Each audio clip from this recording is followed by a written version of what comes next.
আচ্ছা তাহলে বলো তো কর্তা কাকে বলে? একটা উদাহরণ দিয়ে বুঝিয়ে দাও।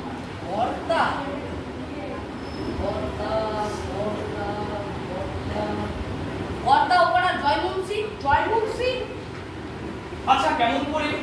ও তো ক্রিয়ার কর্ম নিয়েই থাকে। কর্তা ওপাড়ার জয়মুন্সি ক্রিয়া কর্ম নিয়ে থাকে। তোমার মাথা আগে, এটা তো মাথা নয়, এটা তো পিঠ। আমি এত উত্তেজিত হলে আমি আমার কাজ কি করে করব? আমাকে আমার কাজ কি করতে দিন মাস্টার মশাই। আচ্ছা মধুসূদন বলো তো ষষ্ঠী তৎপুরুষ কাকে বলে? ষষ্ঠী তৎপুরুষ জানি নে। জানি নে?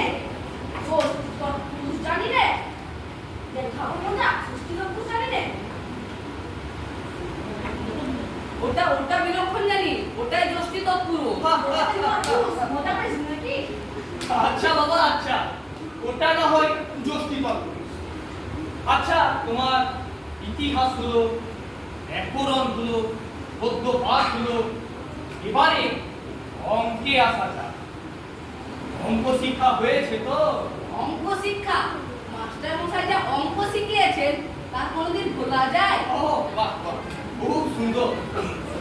আচ্ছা তাহলে তোমাকে একটা অঙ্ক ধরো।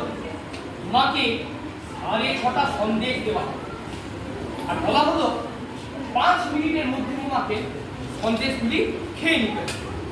9 মিনিট 5। এখন একটি সন্দেশ খেতে তোমার 2 মিনিট সময়। তাহলে কটা সন্দেশ তুমি তোমার ভাইকে দেবে? সন্দেশ ভাইকে দিতে হবে? একটাও না। একটাও না? কেমন করে? আরে সন্দেশের লোভে তো আমি সব একাই খেয়ে ফেলবো। সন্দেশের লোভ? দেখ তোমার সন্দেশের লোভ বার করে দিচ্ছি। আচ্ছা বাবা আচ্ছা, সন্দেশ না হয় তুমি সব একাই খেতে দেবে, তুমি তোমার ভাইকে এক কিলো দেবে। আচ্ছা ঠিক আছে, সন্দেশ তুমি একাই খেয়ে নেবে। এখন তোমাকে একটা বট গাছের অঙ্ক ধরা যাক। বট গাছ? বট গাছ।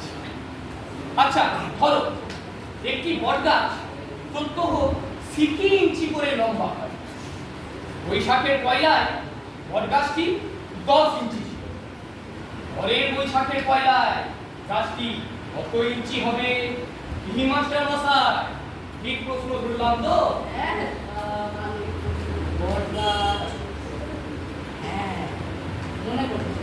যদি বট গাছটি সোজা উঠতে উঠতে বেঁকে যায় তাহলে বলতে পারি, কিন্তু যদি পুরো সোজা ওঠে তাহলে তো মেপে নিলেই হবে। আর যদি শুকিয়ে যায় তাহলে তো কোনো কথাই নেই। বট গাছ শুকিয়ে যায়? না না, তোমার পিঠ ঘুরে না সারা ছেলে মেরে তোমার পিঠ লাল করবো।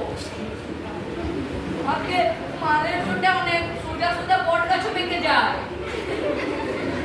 মাস্টার মশাই এটি আপনার ভ্রম।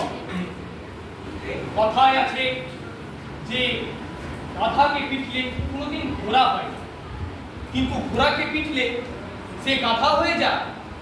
সব ছাত্রছাত্রী তো শিখতে চায়, কিন্তু সমস্ত মাস্টার মশাই বা দিদিমণিরা শেখাতে পারেন না। আমাকে আপনি ক্ষমা করবেন মাস্টার মশাই, আপনি আপনার বেত নিয়ে প্রস্থান করুন। মধুসূদনের পিঠ কদিন দিল, তারপর থেকে না হয় ওকে আমি পড়াবো। বাঁচা গেল।